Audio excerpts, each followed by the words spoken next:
Welcome in the latest episode of that SEC podcast. I'm your host, Michael Bratton. I go by SEC Mike on the Twitter's machine.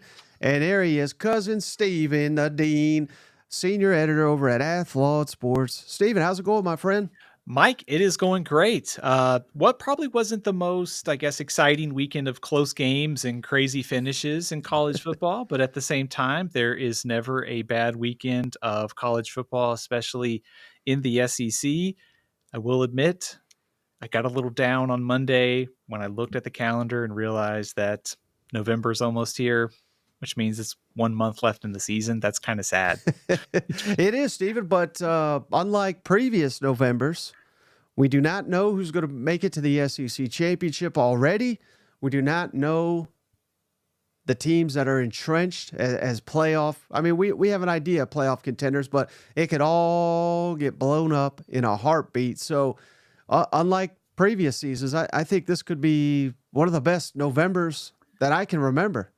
Yeah, November to remember, sort of corny line for the month. That'll be the next ESPN tagline of Separation Saturday or whatever. But no, I think you're right, because first of all, 16 teams, no divisions. There's a much more wide open path to the conference championship game. We're down to one undefeated team in conference play. And in the years past with the divisions, it was very easy to figure out who is still alive. But at this point, it's pretty wide open. And it's also the 12-team playoff. There's a lot more, I think, meaningful games down the stretch. So, man, I'm just eager to see, because we've had so many quality SEC contests. We've got so many big-time matchups coming up. So it feels much more wide open, which also means it's going to be pretty unpredictable at the same time, too. Right, and we got a lot to cover, Steven. We're going to get into your updated college football playoff projections. A lot's changed since there may not have been a ton of upsets, but a lot has changed there. Got some playoff scenarios I want to bounce with you. Steven's bringing some SEC bowl game projections as well. Now it's that time of the year. Even if your team may not be in the playoff hunt, they're still in the bowl hunt. So we're going to get that in a SEC Panic Meter. Steven's hopefully not as panicked as he has been lately.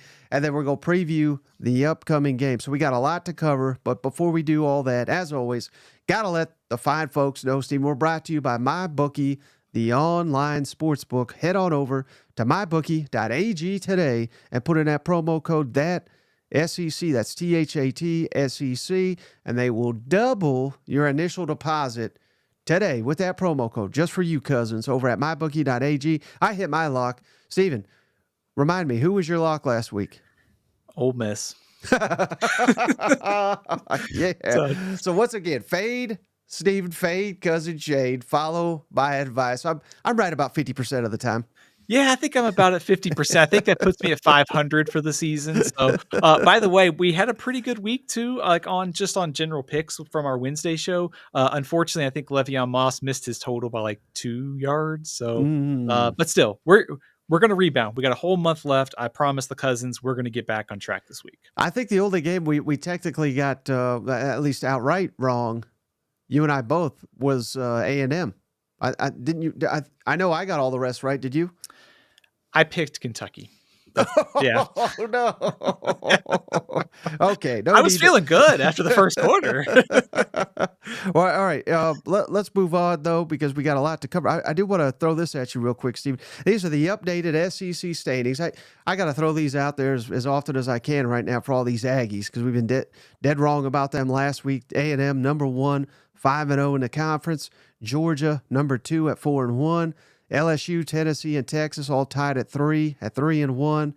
Alabama, Arkansas tied at 6. They're each 3-2 in the conference. Vanderbilt's number 8, along with Missouri, Florida, and Ole Miss, all at 2-2. South Carolina's in 12th place, all alone at 2-3 conference record. 13, Oklahoma at 1-4. Auburn, number 14, because remember, they have the head-to-head win over Auburn, so Auburn is also 1-4. Kentucky, 15 at 1-5, and Mississippi State, 0-5, dead last in conference play. Anything stand out to you, Steven, as we turn the page to November here in a couple days? Absolutely, Mike. I think the first thing is it's just looking at the standings underscores how crazy this November is going to be with all these teams clustered at one loss, two losses. There's still the standings feel very fluid right now compared to where they're going to end up by the end of the season. And also the team at the top stands out. Texas A&M 5-0, the only undefeated team in SEC play. Big win, of course, over LSU last weekend. And also I think just getting at kind of what we talked about. If you had showed me these SEC standings that had Texas A&M at number 1 after the Notre Dame game, probably wouldn't have predicted it. I thought they'd play a lot better over the course of the season, but also just in general, I think this A&M team just continues to get better and better each week. And right now, the only undefeated team in the conference and a pretty favorable path to Atlanta, of course, for the first time in program history. And how about this real quick, Stephen? SEC wins by double digits this season. Texas A&M has 4. So 4 of the 5 have been by double digits. No one else has 4. Georgia's at 3. Arkansas, Florida, Ole Miss, South Carolina, and Texas all have 2. And then Alabama, Auburn, LSU, and Tennessee all have 1. Nobody else has a double-digit win other than those teams listed. In Texas A&M, again, leads the way with 4. But I did see someone in the comments, I posted that, Stephen, and they said, well, hell, these are just the teams that have played Mississippi State and Oklahoma, which, in fairness, that could be somewhat accurate, even though A&M's not played Oklahoma. You know what? I mean, 15-point win over LSU is pretty impressive. Also, a 31-point victory over Missouri as a ranked team, 13 points on the road against Florida. So, yeah, Right. there is some truth in like who you play and, of course, the schedule. I mean, maybe that is another takeaway from this season is, there's going to be a team potentially that misses the conference championship game that could be better than the other two. This is not a crazy thing that could happen in this year or future years just based upon schedule breaks. So schedule breaks and who you play and who you miss are going to be really important this year, but also next year too, as well, and going forward. All right, Stephen. So let's get into your updated college football playoff projections. How about it, Stephen? And man, the top 4, correct me if I'm wrong, Stephen, that has not changed over since last week. And I'll say it again, have to always remind the folks that this new format, we all got to get used to it. The top 4 seeds, even if you may not even have to be technically in the top 4 to get one, it goes to the highest ranked conference champions here. So Stephen's got Oregon projected number 1 as the Big Ten champ, Georgia number 2 as the SEC champ, of course, Miami number 3 seed as the ACC projected champion, and Kansas State number 4 as the Big 12 projected champion. That means we got Texas number 5 hosting number 12 Boise State in the first round of the playoff. We got Ohio State number 6 hosting number 11 Tennessee. Stephen, Tennessee dropped. They didn't even play last week. What the heck's going on here? Number 7 Penn State hosting number 10 Texas A&M. So Texas A&M has made that big jump in. Last week, this was LSU that was in the field. Now Stephen's got A&M in there, rightly so. And then number 8, Clemson hosting number 9, Notre Dame, with LSU, Alabama, and Ole Miss still listed as on the bubble for Stephen's playoff projections. Can you break this down for us, Stephen? Absolutely, Mike. So I think right now 4 teams in this bracket are from the SEC are projected to make the playoff. I think you feel pretty good based upon sort of preseason odds, plus the way they've played, that Georgia and Texas are probably on the good side of the bubble. Obviously, still some obstacles to come for both teams.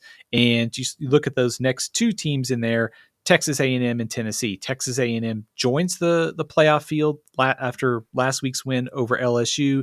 Tennessee sliding to 11. I sort of joke about this. It must have been a bad week of practice up there in Knoxville. But, in all seriousness, like Tennessee is squarely on the bubble.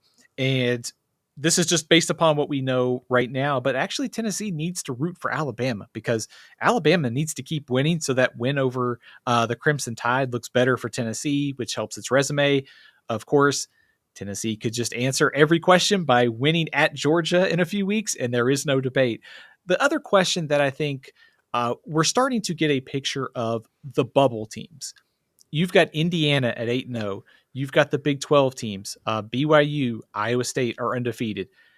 It's I know the schedules look favorable for some of these teams. It's very hard for me to believe that all those teams are going to finish undefeated. Indiana still has to play Ohio State. The Big 12 teams are going to end up playing each other in the Big 12 championship game if they end up being undefeated. I bring that up because that could affect the bubble for some of these teams. I mentioned Tennessee. If BYU goes undefeated and they win the Big 12, they're in automatically. But what happens if Iowa State is 12-0 and loses a close Big 12 championship game? They're probably getting in over Tennessee in that scenario if Tennessee is 10-2. So I think if you're a fan of one of these bubble teams, 10-2 definitely either gets you in or you're squarely on the bubble. I think 9-3 does not get you in right now. That means if you're Ole Miss, you have to beat Georgia. And if you're LSU, you have to beat Alabama, which is an elimination game for both teams, and you've got to win out. Mm-hmm. Well, shout out cousin Sven here. He's a loyal listener from overseas there, I believe in Germany. But he's asked something that I wanted to ask you, Stephen. And again, will all these scenarios play out? Probably not, but they're fun to talk about. So let's just go into this one that Sven and I are sitting here thinking about. If Texas wins its next 3 games, but loses to A&M at A&M, and their next 3 are Florida in Austin, at Arkansas, and then Kentucky in Austin. Let's say they win all those 3, but they drop to Texas A&M. There stands an excellent chance that they're 10-2. Well, they would be 10-2, but there's an excellent chance they do not have a win over a ranked opponent.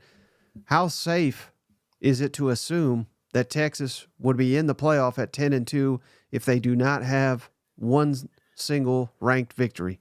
I would be worried, I think, if I'm Texas. So I think a minute ago, I think I said like Texas would be on the good side of the bubble. And what I meant is that's assuming they beat Texas A&M. I think if they lose to Texas A&M, I think they're in a little bit of trouble because that 10-2 marker is where you want to be. But also, this also gets into the most deserving versus best discussion because the committee, chairman has said they are going to take the best teams. It's not necessarily the most deserving, which I think helps Texas. But as you can see, the bubble right now is pretty small. I mean, there's a kind of a small little group of teams that's in this mix for one of those spots. So I think without a top 25 victory and a loss to Georgia and a loss to A&M potentially, I would be very worried about where I am on the bubble if I'm Texas. And can you clear this up, Stephen? Because I believe I have this correct. In the comments, they're arguing here, but I believe they're wrong. When the playoff committee evaluates, let's just stick with Texas here. I'm gonna throw up our schedule again. It does not matter. Again, I'm talking the final rankings when they actually determine who's going to be in the field. Let's say Vanderbilt is the one they're all highlighting. Vanderbilt, that is a ranked win technically by Texas, but Vanderbilt's got at Auburn, South Carolina, at LSU, and Tennessee. Let's just assume, which this may not happen. They may win out, but let's say Vanderbilt loses at least 2 more, and they're sitting here and they finish 7-5. And let's say they're not in the top 25 by the end of the season. The committee only values ranked top 25 teams as they're making their final selections to put it in the field. It does not matter it doesn't matter what Michigan was ranked week 2. It matters what Michigan's ranked early December. Is that correct? That's correct. So basically, I guess the way I would look at it is think about the preseason rankings and like Michigan and Florida State.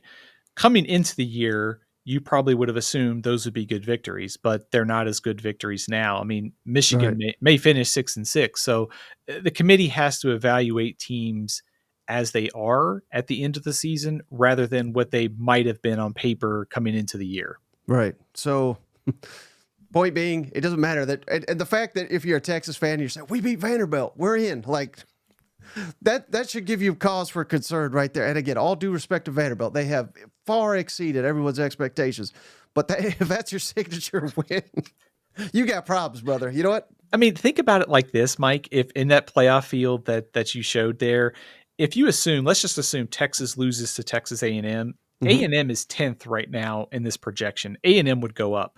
But then you put Texas in the conversation with Tennessee. You also put them in the mix potentially with LSU. You also put them in there with the Big 12 second team and Indiana. In other words, it gets very messy at that point for Texas. So, yeah, I mean, the schedule is a problem if you're starting to compare resumes at the end of the year. The easy path for Texas is just to take care of business against Florida, Arkansas, Kentucky, and then go win in College Station. And I think they're in regardless of what happens after that.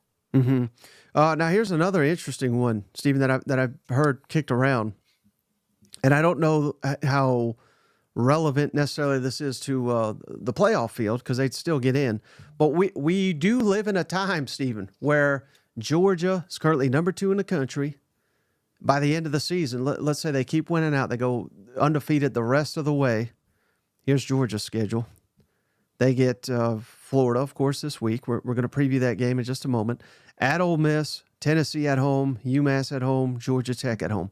There's no guarantee that they're going to win out, but it's a safe assumption they're a heavy favorite in all these games. You know, Tennessee and Ole Miss, heavy may be a strong word, but at least a touchdown favorite. So it's not a leap to say Georgia wins out, right? Right. And then let's say Texas A&M wins out, which not a given. This is very difficult at South Carolina, New Mexico State. That's not hard. At Auburn and Texas. So in this scenario, A&M wins out, Georgia wins out. But here's the wild card, Stephen. LSU. Let's say LSU wins out. I know they're down in the dumps right now, but if they can beat Alabama at home, can beat Florida on the road, and beat Vanderbilt and Oklahoma at home. I know I'm throwing a lot at you guys, but basically the point being A&M would be undefeated, 8-0 in conference. LSU would be 7-1 in conference. Georgia would be 7-1 in conference. And because LSU and Georgia are tied at 7-1, it doesn't matter where you're ranked overall. Even if Georgia's number 1 in the country, the next tiebreaker is common opponents, and they share one common opponent, and that would be Alabama. Georgia lost to Alabama. In this scenario, LSU beat Alabama. We would have Texas A&M, LSU rematch in the SEC championship, and the number 1 team in the country, or at least number 2 at worst, sitting at home during the SEC championship. Welcome to the divisionless 16-team SEC. That is something that could actually happen. It absolutely is, and I feel confident saying that. I bet Kirby Smart can use that as motivation, right?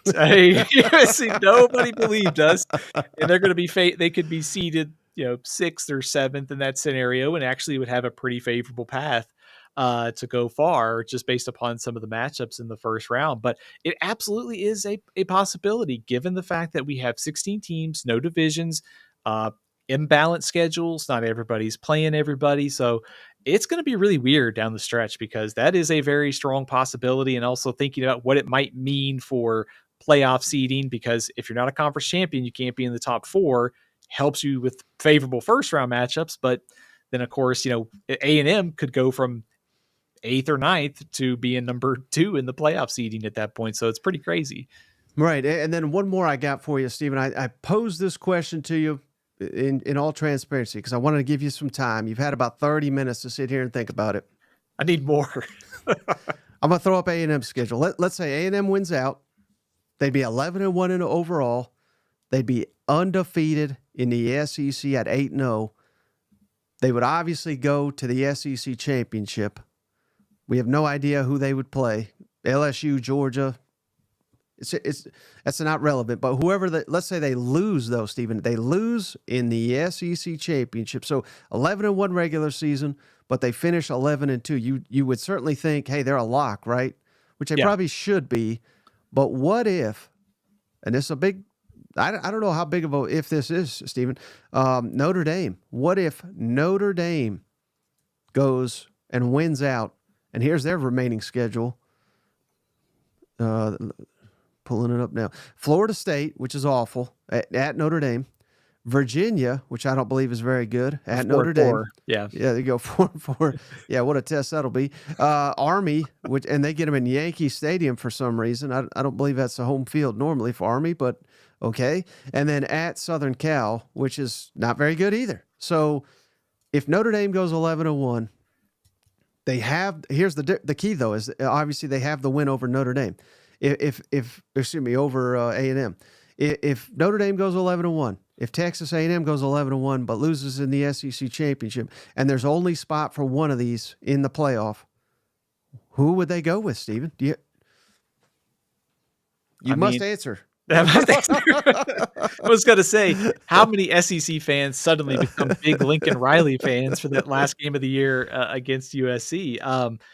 So I think as you were asking that question, I started to go into my sort of like the criteria. And of course, they always talk about, well, common opponents, head to head, strength of schedule, margin of victory. I think you can make the case that A&M would get in. And I think it's actually kind of simple in that they would just say, like, we just think they're better. They played in week 1. It's week 14. Teams have changed a lot, especially if Marcel Reed takes the starting job and runs with it. You could easily say, hey, look, it's just a better offense. They're just a better team at this point of the year. Yeah, they beat them, but that's only one component of it. And they have used this before, that head-to-head is only one component of ranking teams. You're supposed to evaluate the whole resume. A&M would have a better schedule. They would have some quality wins. So I think, yes, it would be head-to-head, but the more that I think about it, I don't know if it's fair to penalize A&M for challenging itself in a conference championship game against a top 10 team when that game was in week 1, and they've clearly improved since then. Right. Yeah. I hope it would go that way. But there will be some mad domers up there, wouldn't it? They thought Florida State fans were mad last year. So you see some of these SEC fans.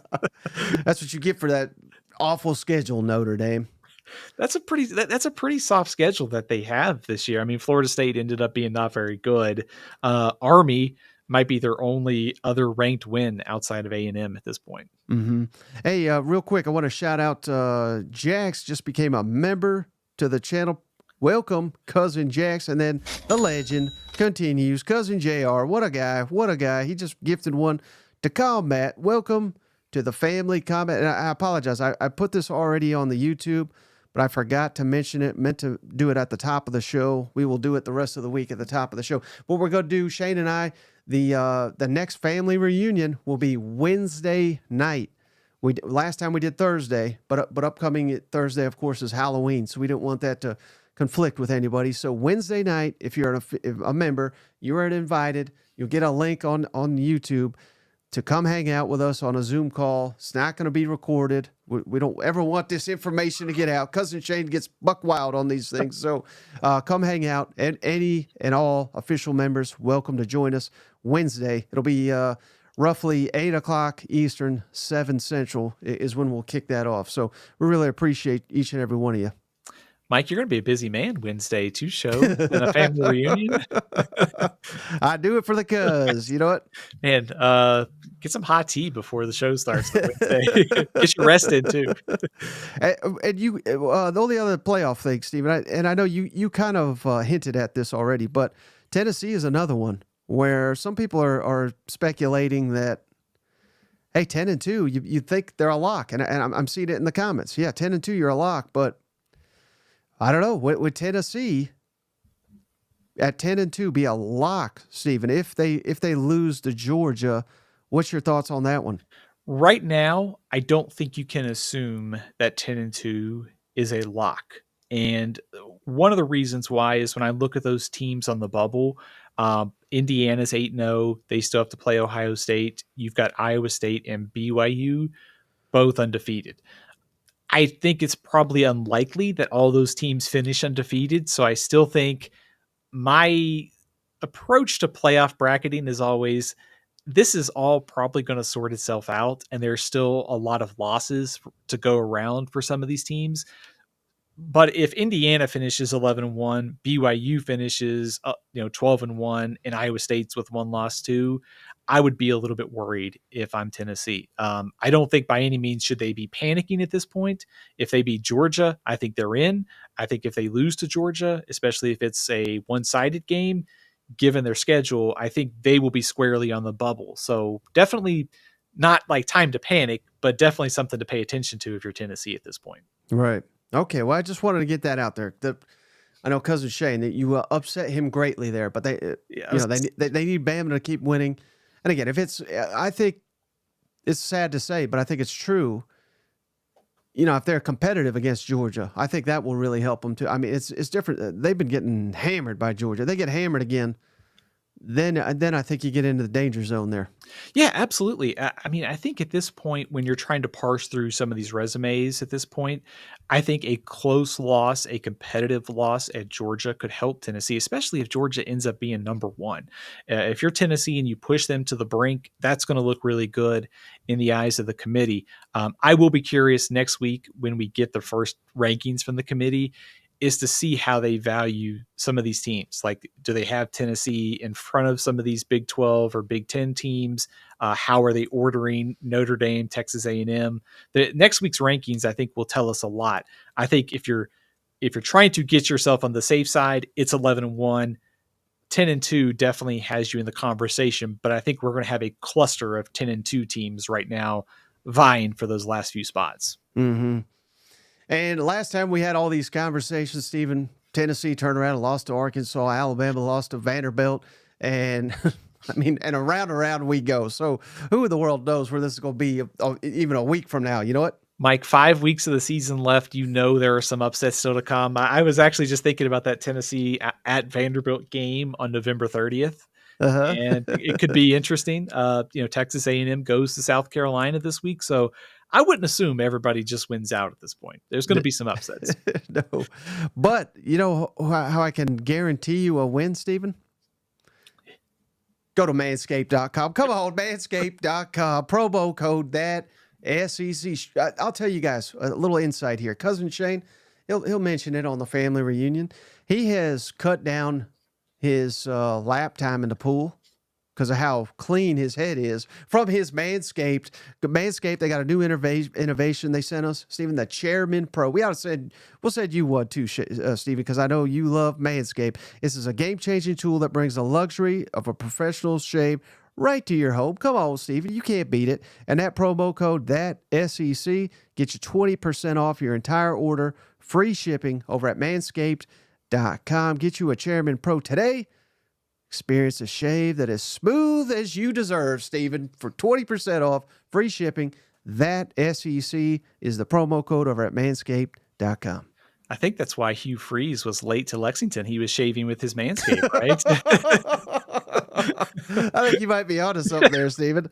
Now, how about these teams, though, that are not necessarily in the playoff mix, and some of them still could be, but the projected bowl games you have, because now that we're turning the calendar to November, I think it's a good time to start talking about bowl destinations for some of these teams.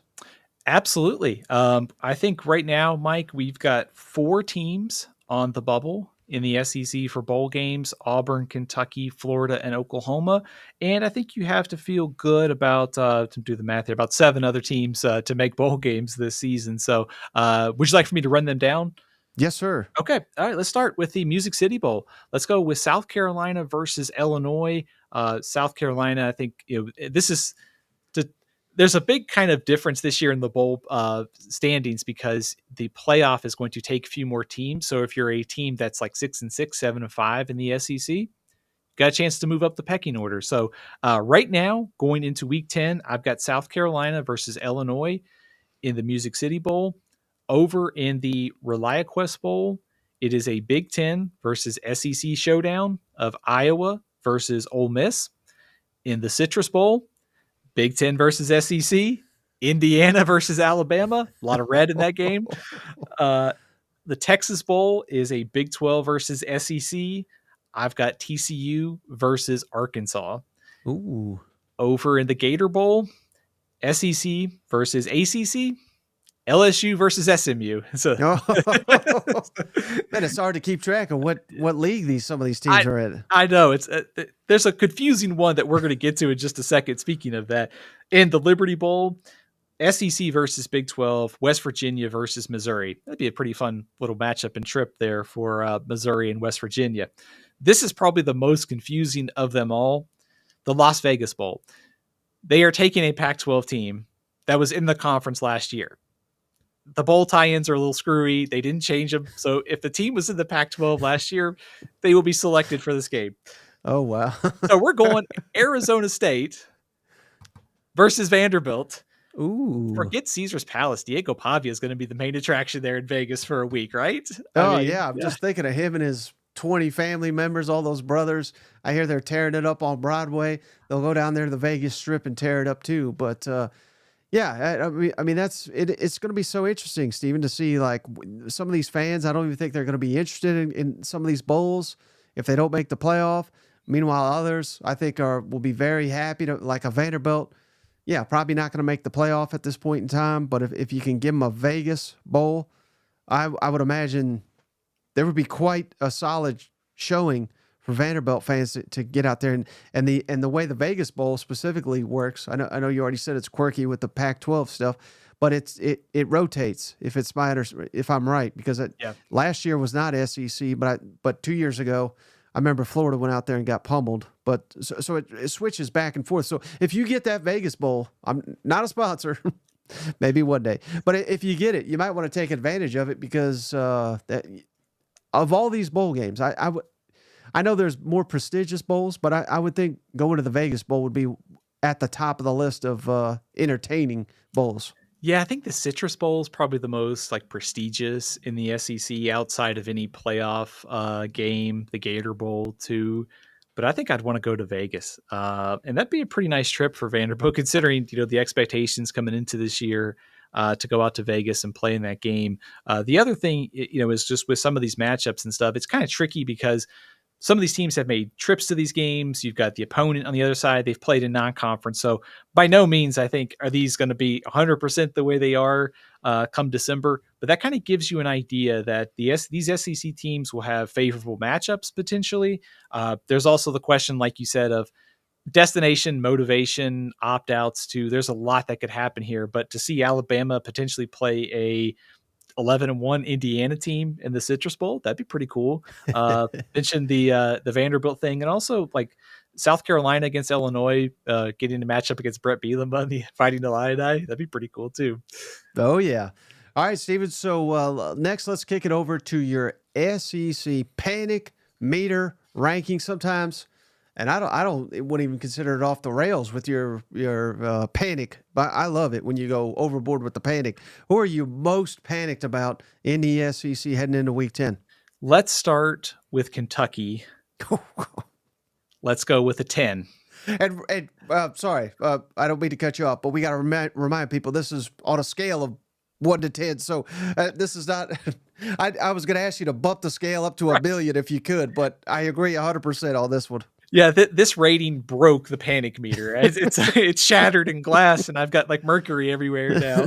So, I think just kind of simply just thinking about this Kentucky team over the last 2 weeks and getting ready to do sort of our weekly predictions. And I kind of felt that regardless of what was happening offensively, you could count on a good defense out of Kentucky, but they have pretty much disappeared on that side of the ball the last 2 weeks. It was big plays in the passing game against Florida. It was the rushing attack against Auburn last Saturday. If you put aside like that 2020 season that was abbreviated, right now Kentucky's headed for a season without a bowl game for the first time since 2015. The worst record, in the last couple of years for them in SEC play. Offensively, 4.3 yards per play, 13.5 points a game. And the defense is giving up too many big plays, and they're over 6.1 yards per play as well. Also, I think in the very sort of broad sense here, I think this season has to raise a lot of questions about two things that Kentucky will need to address before next year, which is OC and quarterback, because it's pretty clear to me that both the quarterbacks they have right now are probably not the answer. I know Vandergriff has been banged up, but if you don't believe in either one of these guys, you're going to have to go into the portal again. What do you do with your offensive coordinator situation too? Is he hamstrung by the personnel that you have, or is this just as good as it's going to be? So I think a ton of questions out of Kentucky very broadly. Mike, I don't know if you agree with me on this one. Things feel a little stale there. I don't know if that's too harsh. No, I don't think that's harsh enough, Stephen. In fact, I was going to say, you just look at A&M and all the success they're having, and I said it at the time, and it's as clear as can be now. Any clown can see it. I don't have the makeup on today, but where would A&M be today if they had hired Mark Stoops? I mean, I'm sure they would not be in the tank like Kentucky, but I think they wouldn't be too far off from that. I think they credit those Aggies, the 12th man, for standing up for their program and not accepting that guy as their head coach. But yeah, and it's wild, Stephen, because you said, well, they got to fix the offensive coordinator and they got to fix quarterback, which I don't disagree, but they did that in the offseason. And I think the Vandergrift play was not a 1-year deal. I think they're looking for him to carry the team next year, and that's unsettling because, like you said there, I mean they basically gave up on him in the last game, and the OC came out today and said, we'll see. Basically, when asked about who's going to start, and I would imagine we're going to see both these guys against Tennessee. But I think it's even worse, Stephen, that this is a team that is veteran laden and a lot of super seniors, and I know they've been banged up, but how bad is this team going to look next year without this leadership? That's a great question, because I was just thinking that too. Like, Eric Wolford came back to lead the offensive line. It was a very veteran group. It was supposed to take a step forward this year. And, I know they've had some injuries at running back, but you're also wasting good seasons out of, like, you're potentially like Dane Key, Barian Brown, Deion Walker. Like, your best players are going to be gone after this year. And it's just in general, just a list of questions here. I mean, they haven't been able to get the offense going in SEC play. That's a combination of factors, and defensively, they have regressed the last couple of weeks. They haven't had Maxwell Harrison. I think that's a part of the past defensive concerns, but I mean, they have played at their best when they played Georgia and Ole Miss, and they have not played, well in the other SEC games. I mean, completely dominated by South Carolina, lost by 28 to Florida, and lost by 14, of course, to Auburn last weekend. So, I mean, just a ton of questions about where they go from here, and they're going to be losing a significant chunk of this. It was, to your point, it was very telling to see like the split screen on Saturday night, to see what A&M was doing under Mike Elko, and then see where Kentucky was at that point under Mark Stoops against Auburn. Very telling for both programs. Yeah, I mean, it's tough. Now, again, this could all change in a heartbeat. You go on the road, you beat Tennessee. All of a sudden, you got a great coach. We're back on cloud 9, but I think it's safe to say, well, and quite honestly, obvious to say, I think we are much closer to the end there than the start of the Stoops era. I don't know how much longer he's got there. It's a very good offseason for Iowa to come open, wouldn't it? They could just trade coaches. Mark Stoops can go to Iowa, and Kentucky can hire John Sumrall. They'd be set. Yeah. And one other thing. I mean, I don't know if this is kicking them while they're down. Heck, they won last week, but I don't know if Ole Miss fans will ever get over that loss to Kentucky. That still remains, each week remains arguably the most perplexing loss of the entire season. You know what? It really does, and it's not crazy to think that loss could keep them out of the playoff. We'll see what happens, but if Ole Miss loses to Georgia at 9-3, they're probably not getting in, barring some other like widespread chaos. And that loss to Kentucky could keep them out. Mm-hmm. All right, so who's next on the panic meter, Stephen? Mike, I've got Missouri, and I'm gonna go with a 10. Oh man, maybe it's not as much of a 10 as Kentucky's a 10. But this feels like a missed opportunity here for Missouri. The playoff hopes are over. I know Brady Cook's injury had a lot to do with it. But just in terms of how this season played out, with the high expectations coming off of last year's win over Ohio State in the Cotton Bowl, they've been dominated in the 2 games against ranked opponents, Alabama and Texas A&M, by a combined score of 75-10. And they're averaging about 15 points in SEC play. They averaged over 35 last year. There has been massive regression on the stat sheet in terms of scoring points for this offense. And you start thinking ahead, What if Brady Cook can't play? You got Oklahoma, at South Carolina, at Mississippi State, and Arkansas. None of those are guaranteed victories if Brady Cook can't play the rest of the year. So it's just missed opportunity. Playoff hopes are over. Kind of where do they go from here? That's why they're a 10 this week on the Panic Meter. Right. And this is going to be an interesting case that we've not had before, Stephen, where a team that was projected by many, myself included, to make the playoff, now that they're out, where's the coaches? Where are the players? Where are the fans? I mean, even if they go 10-2 and miss the playoff, I think a lot of people are going to be like, man, what a wasted season. Yet it's like one of their best since joining the SEC, but it's falling short of expectations. So, and even like you said, with Brady Cook injured, I mean, if they go 10-2, it's a miracle. So someone stepped up in a massive way. I mean, this is going to get ugly. I'm afraid, and I don't want it to get ugly, but it certainly feels like things are trending that way. And heck, they've only had 2 losses, but they were bad. They were embarrassing, and man, I don't know. I don't know what is in store for the Tigers, but I'm not seeing many good things this season. Yeah, it's like long term, I think Eli's going to be like Eli Drinkowitz is going to be fine there. Like I think Missouri they'll reload and they'll keep winning games there.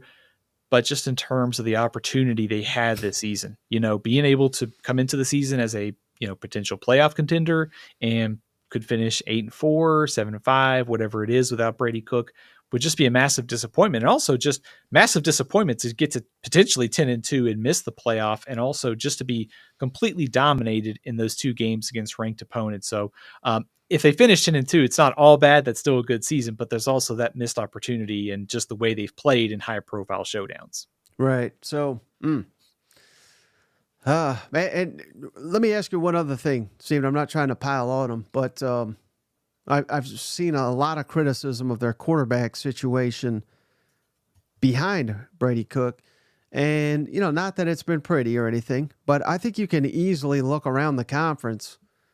How many teams have a capable backup right now due to the portal and other things? But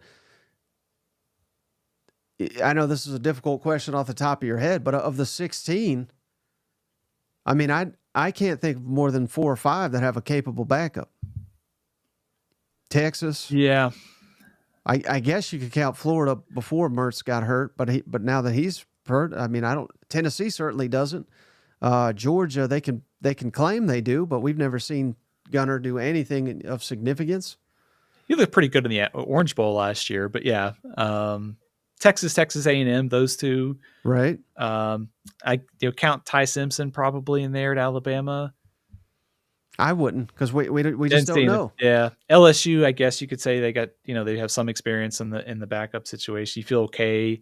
Right. I don't know. I would feel great. I guess my point just being is, again, yeah, I think they've mismanaged it to an extent at Missouri, but I also think it is kind of the nature of college football, to where if you have a promising quarterback, they're just not going to wait their turn. Yeah, Sam Horn getting hurt too. That was a tough one. They've had some bad luck there. It's really hard. I mean, I just to your point, I mean, thinking about all across college football, it is really hard to keep 2 quarterbacks there just because you can transfer and start right away somewhere else. So some of this is just the nature of college football. To your point, I mean, we just went down the list of SEC teams, and Texas has Arch Manning, and some of the other ones have a bunch of questions. So they're not an outlier necessarily in that. Right. All right. Who's next on the panic meter here, Steven? I got LSU, and I've got them at a 6. Is that too high or too low? I mean, I can't figure out LSU to save my life, Steven. I mean, I picked against them the Ole Miss game, the South Carolina game, I believe the Arkansas game, and then I picked them to beat Southern Cal and picked them to beat A&M. So take my word for what it's worth, and not much, obviously. But I'm not panicked. Now, again, I've got some bad tweets out there. I leave all my bad tweets. You can get me as many times as you want. He gets me about 20 times a year. I've become numb to it. But I thought LSU was dominating that football game. And if they had left Connor Wigman in that football game, I think LSU would have cruised. Agreed. Now, and I think Mike Elko agrees with that sentiment. That's why he made the change. He's a great coach. But, Nussmeier had some bad plays. But let me ask it to you this way, Stephen, because Shane was asking me, and I've seen some criticism of Nussmeier because there was a lot of hype on Nussmeier going into that game. I don't want to say he melted down, but he clearly played a big role in LSU losing that game with the 3 interceptions. But you can only ask him to do so much when there's no running game non-existent. I think they had like less than 40 yards rushing, and the defense started giving up plays, and he was having to force the issue. So I don't put it on Nussmeier, but just to answer your question, I mean that's I don't know. They're hard to figure out, but I'm not panicked because if you beat Alabama, again, I'm gonna throw up their schedule, and that's a big if right now. But if you beat Alabama, I think you can beat any of these teams, and you can still get into the playoff. Yeah, I think that's totally fair. I think my kind of heightened panicked might just be in the sense of, did they just watch their playoff hopes go away in the second half? Because in the first half, they look like a team that should be in Atlanta for the SEC championship game. And the other part of that is, well, there's really two parts. I mean, the first one is some of that's kind of coming into the game. We talked about how like well-rounded they had been playing. They've been running the ball better. They were playing pretty good defense, and that kind of went out the door in the second half. They couldn't get the run game going at all. I know Nussmeier was sacked a couple times, but also felt like A&M was getting a lot of pressure in the second half that maybe wasn't necessarily translating into stats, but it was translating into off-balance throws and interceptions to go along with that. Also, I think the aftermath of the quarterback change, and just to see like they weren't really prepared for it, it didn't seem like they adapted in the moment to it, kind of heightened my panic meter a little bit. I think they're going to be fine. I think there's a good chance that they run the table and finish 10-2. But I think my heightened panic meter is, did they just miss out on playing for the SEC championship? Did they miss the college football playoff because of a really poor second half and a lack of adjustments, maybe potentially on both sides of the ball? Mm-hmm. And we could sit here and what if for every team, but if not for some bad calls, if not for a heroic performance by Nussmeier at the end of the game, I mean, we're sitting here at 4-4. Like that's not a stretch. Right. And that's kind of what I thought LSU was this year. But I think safe to say they have exceeded my expectations, and particularly the defense, until they ran into Mr. Marcel Reed. Yeah. I mean, they were looking good there for a minute, but and then they were not looking good for when it really mattered. You know what? It's as a cliche as it sounds, it was a tale of two halves. Like it was like LSU, I thought, oh my gosh, like they look like maybe they're going to challenge for the SEC championship. And then the second half was, are they going to the Citrus Bowl? Are they going like to the Music City Bowl? I mean, it was just a completely different second half, but they sort of lost their way on the run game and defense that we had seen in the game against Arkansas. And they got to get back to that. And also, I think having 2 weeks to get ready for Alabama is probably a good thing, given the problems that they had stopping the mobility of Marcel Reed. You got 2 weeks to get ready for Jalen Milroe. You better have a better game plan this time around. But I will say this, to answer your question finally, Steve, here's how I can state it eloquently. I think they got out-physicaled, and I think they got outmanned by A&M. I think that goes without saying when you look at the rushing figures from the game. But I think A&M has essentially done that to everyone. Yeah. They are tough. They are hard-nosed. They've taken the motto of their head coach. And who is going to do that? That remains on LSU's schedule. Because Alabama, they seem soft as hell to me. Maybe Florida. Florida's actually playing really physical, really tough, but they'll be coming off. Florida will be. They'll be coming off Georgia, Texas, back-to-back before this LSU. So they could be certainly out of gas. Maybe Vanderbilt. But again, you have to believe that LSU can out-physical and certainly out-talent Vanderbilt. Of course, I would think every Vanderbilt opponent has said that, and that's not been the case this year. And the only other one is Oklahoma, which will be coming off a murderer's row here. Ole Miss, Maine, Missouri, Alabama, LSU. I don't know, Stephen. I don't think there's a team left on LSU's schedule that is capable of doing what A&M just did to them. And 3 out of those 4 games are at home too, and including that big showdown against Alabama. I like their chances of running the table the rest of the way. And I think this off week they can kind of reset. They had the game against Ole Miss, Arkansas, A&M. Good chance to get healthy, hit the reset button, and go into that stretch. So I'm not necessarily down on them overall. I just think that there was a little bit of missed opportunity, and also just kind of the way that game played out. The coaching on A&M side, and like you said, just how physical A&M got with them in the second half. Mm-hmm. All right, who else is on the panic meter, Stephen? So this is a team that won. I'm just going to raise their panic meter just a touch, and it's Texas. Oh, at a 2. Okay. So not very panicked, but this is 2 weeks now where opponents have been getting some good pressure on Quinn Ewers. Vanderbilt sacked Quinn Ewers 4 times in that game. That makes 11 times over the last 2 weeks, and they were not able to really get their run game going against Vanderbilt, which also makes it 2 weeks in a row. I just bring that up because thinking ahead a little bit for Texas, this group is going to have to play a lot better to beat Texas A&M. Just thinking of how that game for Texas played out against Vanderbilt, and then watching A&M on Saturday night, it was like Longhorns are going to have to be better in the trenches in order to beat A&M in College Station in a few weeks. So that's just a slight sort of something to watch, slightly raising the panic meter. But I don't think in the long run anything to be concerned about if you're Texas. Well, let me ask you this, Stephen, and I just screenshotted this, so bear with me if it may not have the sides. Yeah, it'll have our face over here. So is this an issue, do you think, Steve? Shout out Joe Cook, friend of the show. He's been on it. But every year under Quinn Ewers, his average depth of target goes down. 2 years ago it was 10.5. This year, last year, 8.4. This year, 6.1. And that has even adjusted, according to Cody Carpenter, it down to 5.9 yards average depth of target for Quinn Ewers. That is dead last out of the all Power 5 quarterbacks, 79 out of 79. So basically, layman's terms, Cousin Shane terms, they're not pushing the ball down the field. Does that concern you? Does that stat say anything about Texas or Quinn Ewers in your mind? I think there's 2 things that come to mind there. One is Xavier Worthy was so good at stretching the field last year for Texas, and before that, he and Ewers didn't always connect, but he was stretching the field with his speed. I wonder if this year's group of receivers is just going to be different.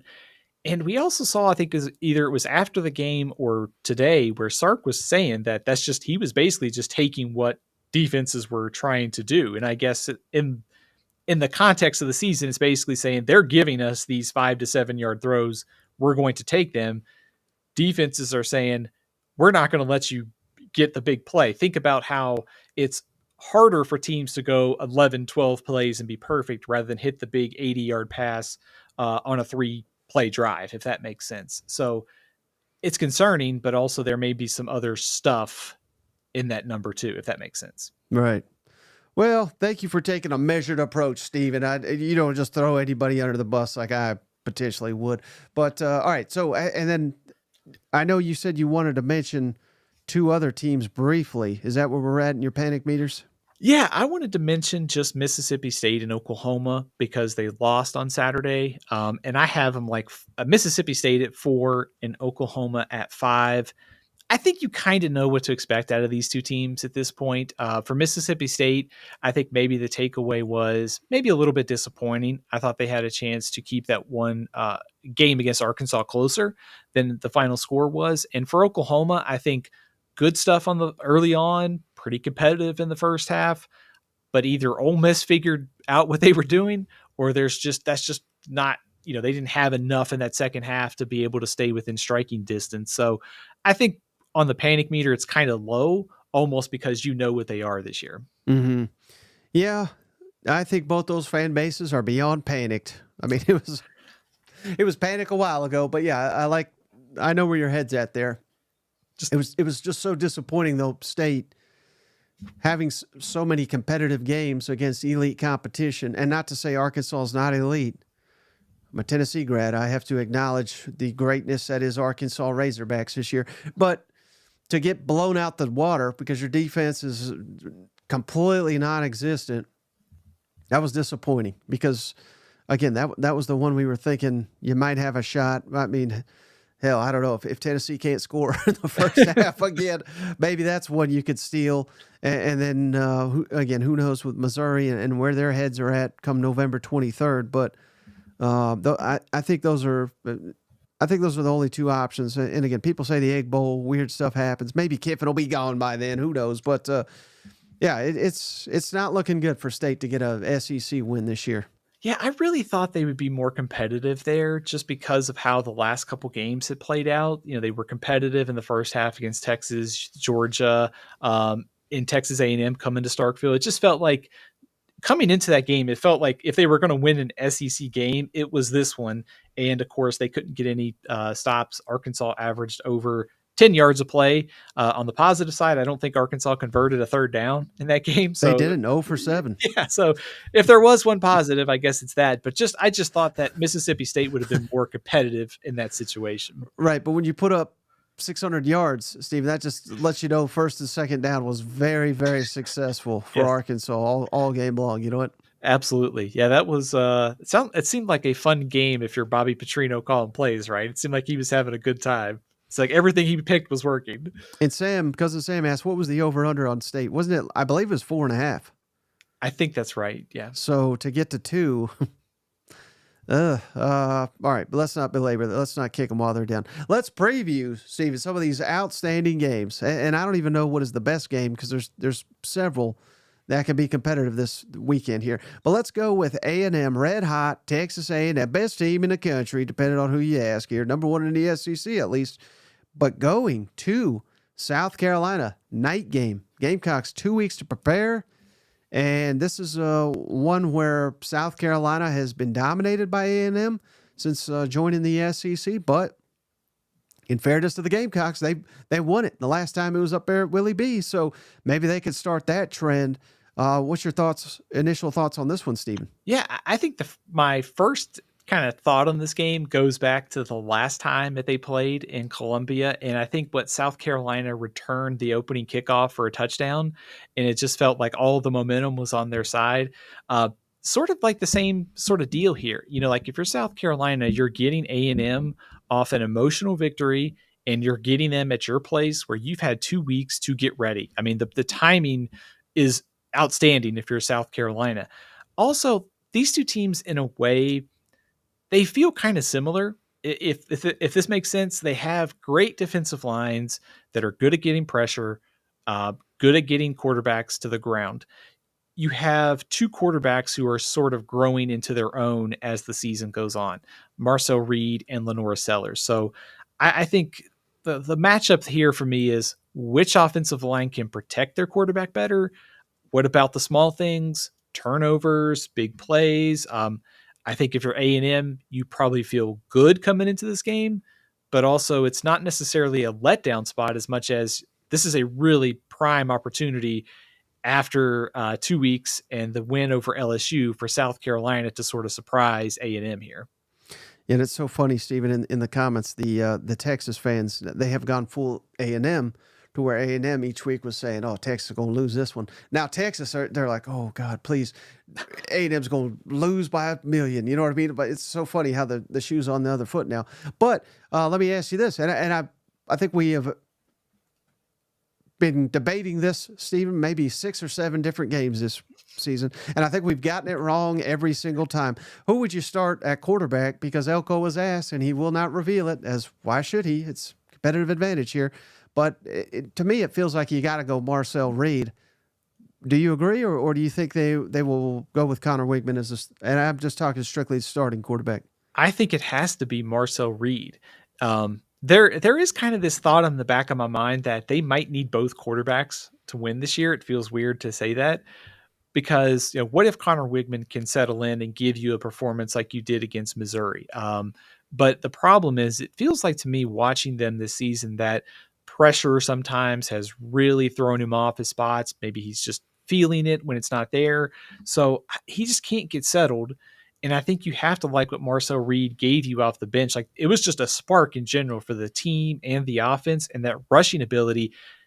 To me, A&M is a run-first defensive team. And so you add that dimension to go with Daniels and Moss. And to me, that's the formula that I would ride if I was A&M. The other thing here is, and I think we've talked about it, but A&M just gets better over the course of the game too. So I could easily see maybe Wigman starts, Reed comes in, and they finish off the second half pretty strong on offense. But I think at this point you have to go with Marcel Reed because of the spark and what you're doing offensively that's working. Mm-hmm. And how would you attack A&M if you're South Carolina? Because, I mean, they did a number on Nussmeier, who likes to throw it so much. But at the same time, they've been fairly dominant stopping big-time rushers in the SEC. Where would you lean one way or another, or do you think it's just got to be a balance? I don't know. How would you attack A&M's defense if you're South Carolina? Man, that's a good question. I mean, I go back to that season opener against Notre Dame, and Notre Dame ran for almost 200 yards. Notre Dame's offensive line, while it's still very young, is probably better than South Carolina. But I'm also looking at Riley Leonard, and he had 63 rushing yards in that game. So this might be a pretty heavy run game for Lenore Sellers. Now, also thinking that you saw what LSU did with Aaron Anderson. They hit some big plays in the passing game there too. South Carolina probably doesn't have the receivers that LSU did too. So I guess it's a long way of saying I think it's going to have to be Lenore Sellers, right? I mean, he's going to have a big time game for South Carolina to have a chance here. Mm-hmm. Yeah, Sellers and Rocket they're gonna have to have their best performances, I think, to date. Yeah, in a matchup like this. But the spread for what that's worth. It's not a prediction of the outcome or anything, but it's only 2.5 in favor of A&M. Did that surprise you at all, given how red hot the Aggies are? I think that seems about right because of the timing and the road environment and the fact that A&M is coming off the LSU game. That seems to me about where I would have guessed. Now, that may not be what happens with the prediction, but just given the circumstances, that probably seems about right for Vegas. Right, and it's a switch now, Stephen, where I think A&M was a team that is kind of like the hunter, where a lot of these teams were favored to beat A&M, and now it flips to where South Carolina's got nothing to lose in this matchup. A&M's got everything to lose if they were to fall after the big win over LSU. From that standpoint, does it favor South Carolina, you think, in this matchup? Yeah, and I think we've seen that South Carolina has played better in November under Shane Beamer too. They've pulled off some upsets at home, namely a couple years ago against A&M. So I think the home crowd at Williams-Brice, the fact that A&M is coming off that win, the fact that everybody's hunting for them now, definitely plays in South Carolina's favor. They're the underdog. They're at home. They've got nothing to lose. Maybe you can get a special teams play. Like, everything, just like the timing of this game is really favorable for South Carolina. Mm-hmm. Yeah, that being said, Willie B's a wild place to play too. So Yeah. throw it all on top of there. But I can't wait for this matchup. Steven, anything else that tops your mind while we're sitting here talking about it? Mike, I think it's the best game of the weekend. I know you were asking, like, you weren't sure. I think this is probably going to be the biggest game of the weekend, because anytime you get an undefeated team in conference play going on the road, we've seen that, number one, upsets happen. We've seen like we said, South Carolina can play really well at night at home. And having 2 weeks to get ready, I think I would feel pretty optimistic if I'm a South Carolina fan. Of course, I'm not so sure about South Carolina's offensive line holding up here, but I think this is I wonder if South Carolina wins. If you told me that on Sunday, I would assume that it was maybe like Lenore Sellers, just kind of big time moment kind of game for him. Right. That makes sense. Yeah. He needs that. You got to believe that A&M's going to make, or at least want him to try to beat them through the air. Right. And can he do it? We have seen some fantastic throws by him, but we've also seen some less accurate, is kind of a kind way to say it, passes. So I don't know. I think it's going to be on him. I do too. And I think it's mobility plus arm. Can you generate a couple big plays in the passing game? Are you going to be able to hold up well? It's where his mobility will come into play. So it is almost like Lenore Sellers, Williams, Bryce, Magic, and special teams play. Maybe that helps South Carolina get there, or maybe they score on defense too. One of those factors that they might need a break like that to get this victory, I think. Mm-hmm. All right. How about this one, Steven? Another one could be very interesting, and it's always a little wacky when Ole Miss and Arkansas face off. I mean, there's been some wild games in this one. Ole Miss, though, favored by a touchdown in Fayetteville here. And what's your thoughts on this one? Where if we get a healthy Taylon Green, and we probably shouldn't even say if anymore because he certainly looked healthy last week. But I don't think he was close to it against LSU, and I think that showed. So let's assume that we get a full-on healthy Taylon Green. How do you see this matchup playing out? Mike, this is a really just interesting matchup just off the jump because of what the series trend has been. Arkansas has won 4 out of the last 5 games against Ole Miss in Fayetteville. And I kind of like memory blocked this one out, but I'd forgotten that Ole Miss ran for over 400 yards the last time they were in Fayetteville and lost. So weird stuff might happen on Saturday with this game. But I think just kind of the big picture kind of thought for this game, Ole Miss has everything to play for. They've got to win here and set up the game against Georgia. That's potentially a playoff elimination game for Ole Miss. They can't overlook Arkansas. This feels like a dangerous spot. If you're taking Ole Miss on the road to Arkansas, a place you have struggled, and an Arkansas team with nothing to lose, sort of using the A&M South Carolina analogy, Ole Miss is being hunted here by Arkansas. So I will be very curious how Ole Miss plays here because they didn't play, I think, up to the level that I thought we would see coming off the off week last week. And Arkansas looked really good against Mississippi State. Obviously, competition, Mississippi State's probably the worst team in the SEC. I also have my eye on the injury report here, too. It doesn't look like Jaquindon Jackson's going to play. Also, we don't know if Trey Harris is going to play for Ole Miss. So a lot at stake here for Ole Miss for sure. Mm-hmm. And in elite storyline, I think in this one, Bobby Petrino versus Pete Golding, who I know Alabama fans, they don't have fond memories of Pete Golding, but I think he's done a fantastic job there in Oxford. And I mean, I don't even think it's debatable at this point, but this is an Ole Miss team led by their defense. And let me ask you this, Stevie, because I asked Cousin Shane this on the last episode, so I'm just kind of curious to get your thoughts. But we all know Kiffin. He's an aggressive guy. He loves to go for it on 4th down.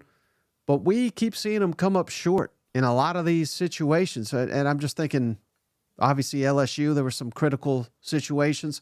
Field goal would have been maybe the decider in that game. Even last week against Oklahoma, it didn't come back to bite them. But would it serve Ole Miss to be a little bit more conservative, even if that's against Kiffin's nature, given that they do have this defense that is playing some really good football? Do you think Kiffin should adjust his aggressiveness at all, or do you think he is who he is and he's got to stick with his nature? I think it's going to be hard to change Lane Kiffin, right? I mean, it seems like he kind of is who he is when it comes to these things.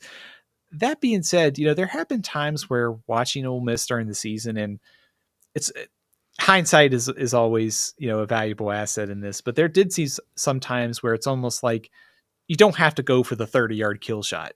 You can just take the 7 yards and move it a little closer for 3rd down or for 4th down. So some of the play calling has been a little perplexing at times for Ole Miss, but just in general, you go back to last week's game. I mean, they struggled to run the ball against Oklahoma.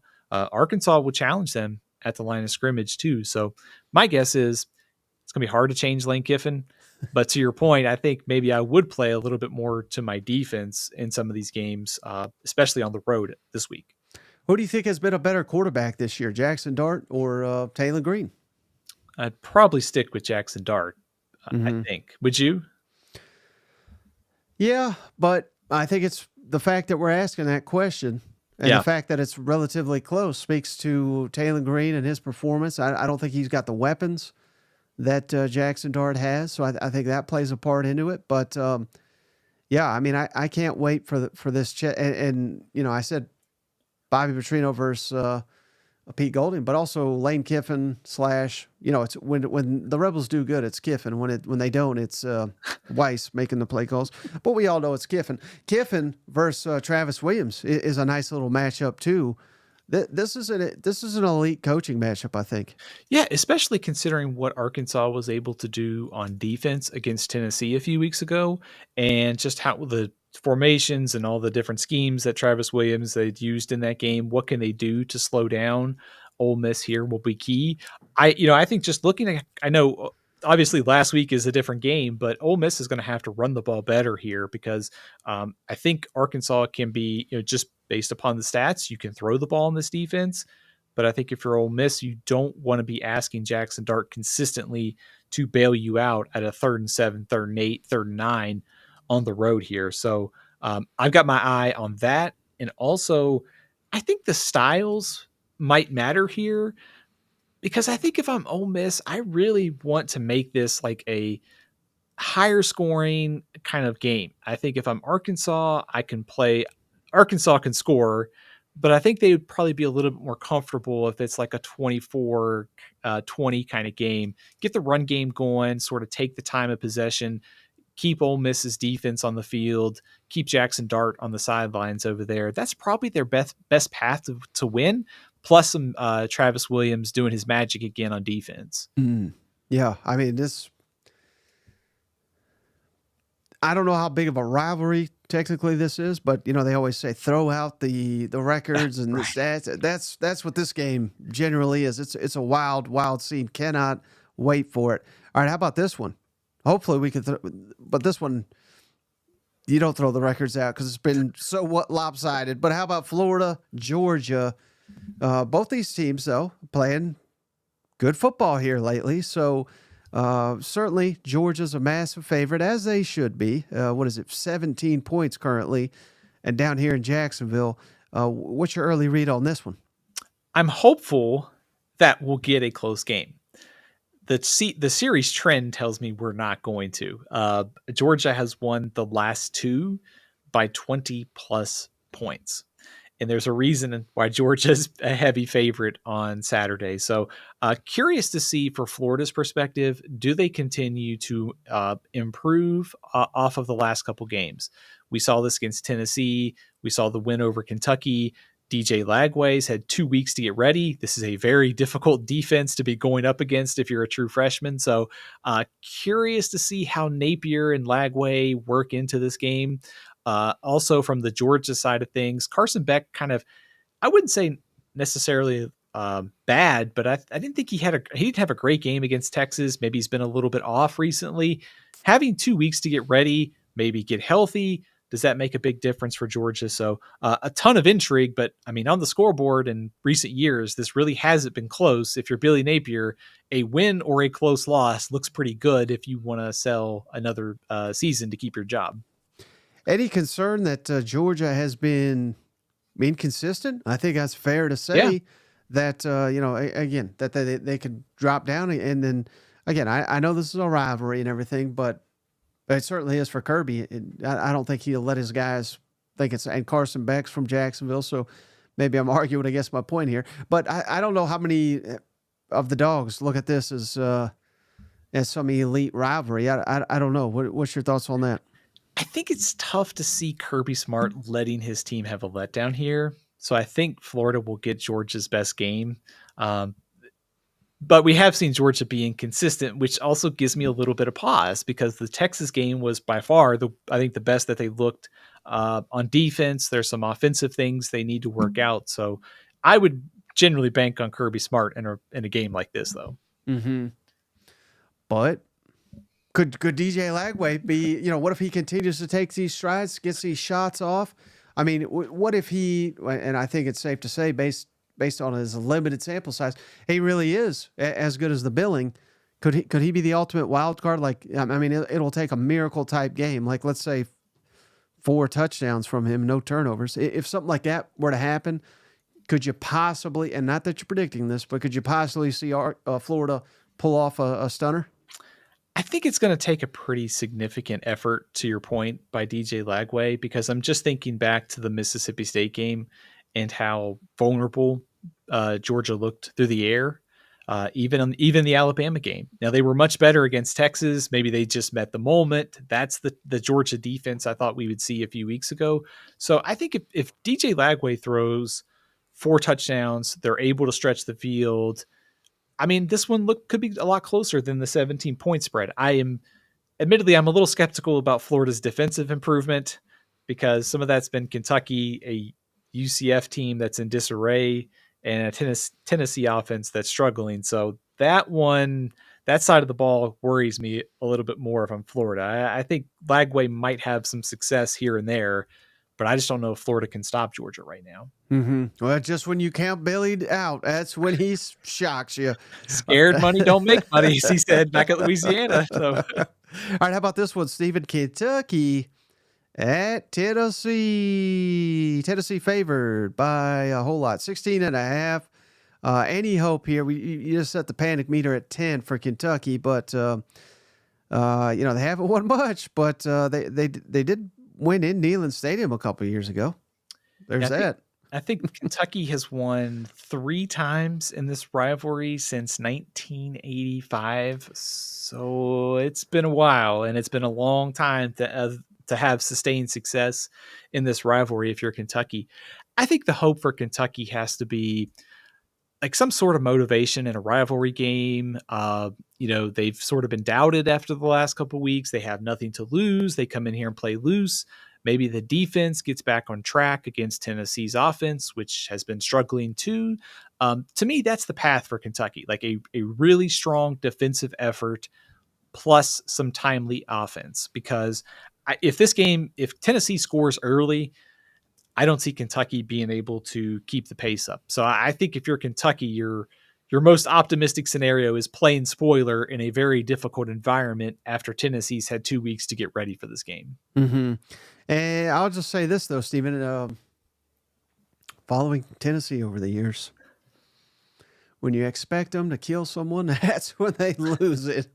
When you give them no shot, that's when they stun the world. So I don't know if that plays a part this weekend, but that would be the best shot. But on the flip side, man, Kentucky's had a really good defense, and even at times this year, they've looked really good on defense, but Brad White has got no answers for Josh Heupel. Now, maybe this offense, heck, they've been shut out 3 straight first half, so maybe they can't execute near the level that they have in years past. But just a bad matchup all around for Kentucky, and that was with Kentucky having a good defense, and now seemingly they have a poor defense. At least the last couple of weeks has been quite poor.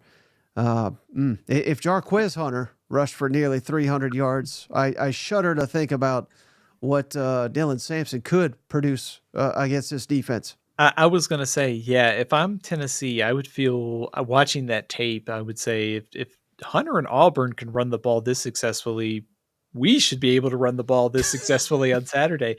But maybe the thing here, yeah, and they played well against Georgia. They beat Ole Miss. Like when they play ranked teams this year, they have fared pretty well. They have not fared well against the teams that are not ranked right now. So maybe in this scenario, like Kentucky away from Lexington, it's a rivalry game. Maybe the defense gets dialed in. That's how I could see them keeping this game close.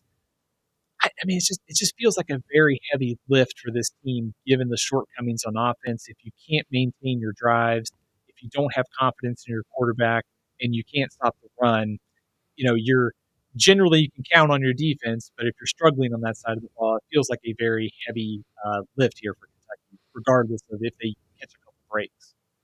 Right, and to your point, the SEC games they were favored in. Again, this is incredible. South Carolina, they got absolutely destroyed. Vanderbilt lost at home. Florida, even though it was on the road, Kentucky was favored. They got destroyed. And then last week, Auburn. I mean, it was not as close as that final score indicates. Now the two conference games they were underdogs. They won somehow against Ole Miss and nearly knocked off Georgia. So again, they got that. They got that going for them this week.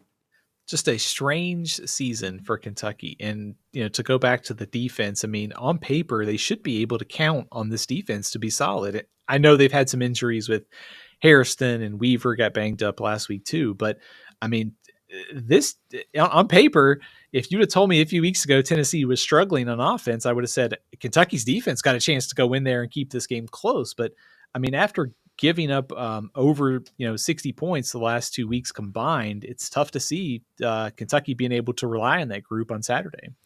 All right, how about this final SEC matchup that we'll have this weekend, Stephen? Vanderbilt at the Fighting Hugh Freeze flu game. Maybe if Hugh gets the flu, we'll do well here. But he's already come out. He said, I'm sick of this Diego Pavia who beats me every year. But will it be... Well, I don't want you to give an outright prediction. But he's got every right to be afraid of Mr. Diego Pavia.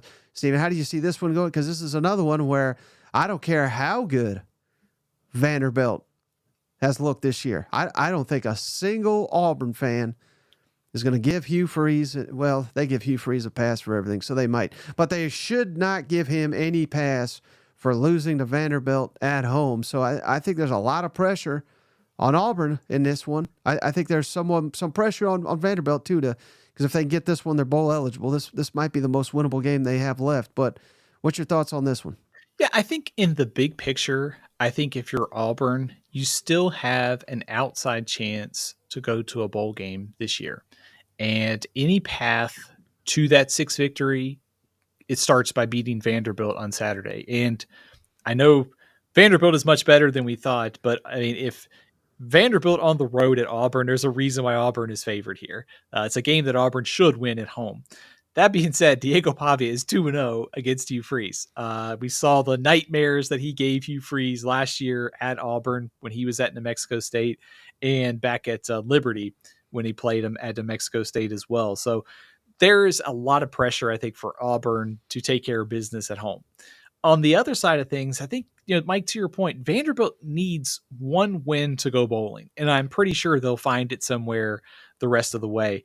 But this, to me, after last week where Auburn ran the ball well with Jarquez Hunter, can Vanderbilt stop the run? Their rush defense has been better than their pass defense. Can you shut down Jarquez Hunter? Can you play that low possession game? Don't let Auburn's passing attack move the ball, punch it in the end zone a couple times, and be playing from behind. I think styles will be important here because if Vanderbilt controls the style of play, I think they got a good shot to go on the road to get a victory. Mm-hmm. Any setback you think? I mean, moral victory is not a big fan, and I don't know that last week was a moral victory or anything for Vanderbilt, but I think they continue to show that they can play with just about anybody. I don't know how these Ball State, Georgia State games happen, but as long as we don't have kind of letdowns, and why, I mean, that's kind of pathetic that we're saying Auburn could be a letdown opponent here, but it is what it is. If Vanderbilt plays their game, do you think they should win this one? Because quite honestly, Steve, I'm a little bit stunned that Auburn's a 6.5 point favorite. I think that has more to do with the brands than anything. What's your thoughts on that? It definitely has to do with brands. That's kind of, I'm glad you said that because that's kind of what I was trying to get at earlier is like Auburn is hosting Vanderbilt. Auburn should win this game, right? I mean, that's just how the series and frankly, like based upon talent, it should be. But I think just the way that these two teams have played on the surface, the spread seems way too high. I would have this much closer to a field goal game. I know Clark Lee may not like moral victories, but taking a Texas team that some people predicted to win the national title in the preseason to the brink is pretty impressive. They have a win over Alabama. It's clearly not the same old Vanderbilt. They are a much different team. And to be frank about it, they have kind of been disrespected in the Vegas odds most of the year. It's like they're not buying in because they were an underdog against Kentucky. They went up and won. They can play up and play down to teams, it seems like. So I am very much, if I'm Auburn, I think Vanderbilt has their full attention, but I would still put Vanderbilt or Auburn on upset alert this weekend. Mm-hmm. And then, apologies, we're about to run out of time, but could you tell us, we got two other games real quick.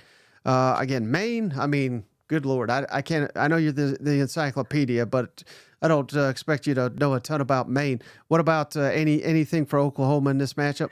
Yeah, I think anything that has interest for me in this matchup is the Oklahoma side of things. Maine is 4-4 at the FCS level. They're not one of the better FCS teams. So I think the question for Oklahoma is, can you build on some of that stuff in the first half? Using Jackson Arnold as a runner, continuing to build something that for next year could work. Joe John Finley showed some good things in that first half. Can they build on it? It's the perfect testing ground to do that before the rest of the season. And then Mississippi State's hosting UMass. They're a big favorite. UMass on everybody's schedule apparently in the SEC this year. But any danger or anything you could tell us about UMass? Of course, we've seen them a couple. Missouri scored on the second play, I think, like a massive touchdown. But anything you want to say about UMass and any danger for State, given that they're a big favorite now. That's not a role they're accustomed to. I think the danger level for Mississippi State is pretty low here. UMass is 2-6. They just beat Wagner last Saturday to get their second win. They're averaging less than 20 points a game. I think Mississippi State's defense will probably still give up some yards and points. I just don't think the Minutemen can get any stops in this game. So I suspect that this will be a good November sort of get right game for Mississippi State before they go into that last stretch of SEC play. Yeah. All right, freaking Maine. Why? What? Yeah. This normally happens on the week before rivalry week. What are we doing here? Yeah, this is Oklahoma's officially where we are. That's maybe the only thing they're ready about the SEC is the scheduling. So I do appreciate that, Sooners. But hey, Steven, we're about out of time. Before we go, can you tell the fine folks how to follow you, how to find your work? Absolutely. You can check out my work at athlonsports.com. You can follow me on Twitter at AthlonSteven and StevenLCFB over on Facebook and Instagram. All right, Steven, I appreciate you. I appreciate each and every one of you. As always, don't forget MyBookie, brought to you by MyBookie, mybookie.ag is the website. That promo code, that SEC, gets you 100% deposit match, $50 minimum, $1,000 maximum over at MyBookie.